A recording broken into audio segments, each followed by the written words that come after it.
Sir ಹೇಳಿ ಯಾವಾಗ ಮಾಡ್ತೀರಾ ಪ್ರಮೋಷನ್? ನಿನ್ ಯಾಕೆ ಪ್ರಮೋಷನ್ ಮಾಡುವ ಸರ್? ನೀವ್ ನಂಗೆ ಮೆಸೇಜ್ ಮಾಡಿದ್ರಲ್ಲ ನಾಳೆ ಆಫೀಸ್ ಬೇಗ ಬಂದ್ಬಿಡು ಪ್ರಮೋಷನ್ ಇರುತ್ತೆ ಅಂತ. ಪರಮೇಶ್ ಇರ್ತಾರೆ ಸಿಇಒ. ನೀನ್ ಟೈಮ್ ಕರೆಕ್ಟ್ ಆಫೀಸ್ ಬರಕ್ ಹೇಳ್ತಾ ಇದ್ರು. ಮೆಸೇಜ್ ಓದಕ್ ಬರಲ್ಲ. ಓಡಲ್ಲ ನೀನ್ 10th ಪಾಸ್ ಆಗಿದ್ಯಾ ಇಲ್ವಾ ನೀನು? ನಿನ್ ಕೈಲಿ ಬೈಸ್ಕೊಳಕ್ ನಾನು ರಾತ್ರಿ ಎಲ್ಲ ಎದ್ ಕೆಲಸ ಮಾಡಿಲ್ಲ ಇಲ್ಲಿ. ರಾತ್ರಿ ಎಲ್ಲ ಎದ್ ಯಾವಾಗ ಮಾಡಿದ್ದು ಕೆಲಸ ನೀನು? ಅದೇ ಸರ್ ರಾತ್ರಿ ಎಲ್ಲ ಎದ್ದಿ ಕೆಲಸ ಮಾಡಿಲ್ಲ ಇಲ್ಲಿ ಅಂತ ಹೇಳಿದ್ ನಾನು. ನಿಮ್ಗೆ ಕಿವಿ ಸ್ವಲ್ಪ ಕ್ಯೂಡ್ ಅನ್ಸುತ್ತೆ. Shut up you idiot. ಒಂದು ಕೆಲಸ ನೆಟ್ಟಿಗೆ ಮಾಡಲ್ಲ ನೀನು. ಕ್ಲೈಂಟ್ಸ್ ಎಲ್ಲ ಬಂದ್ ಕಂಪ್ಲೇಂಟ್ ಮಾಡ್ತಾವ್ರ ನಿನ್ ಮೇಲೆ. ಏನಂತ ಕಂಪ್ಲೇಂಟ್ ಮಾಡ್ತಾವ್ರೆ? ಕರೆಕ್ಟ್ ಪ್ರಾಜೆಕ್ಟ್ ಕೊಡಲ್ಲ, ಬಾಯ್ ಬಂದಾಗ ಮಾತಾಡ್ತೀಯ ಕ್ಲೈಂಟ್ ಗಳ ಹತ್ರ. ನಾನೇನ್ ಮಾತಾಡ್ದೆ? ಕ್ಲೈಂಟ್ ಮೊನ್ನೆ ಗೂಬೆ ನನ್ ಮಗ ಅಂದಂತೆ. ಅದು ನಾನ್ ಅಂದಿಲ್ಲ ಸರ್, ನಾನ್ ಕೇಳಿದವ್ನ. ಗೂಬೆ ನನ್ ಮಗನೇನೋ ನೀನು?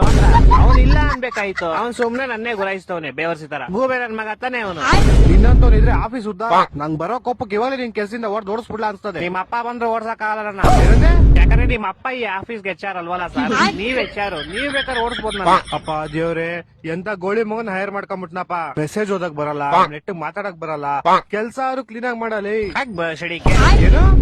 ಓಕೆ ಬಾಸ್, ಓಕೆ ಅಂದೆ.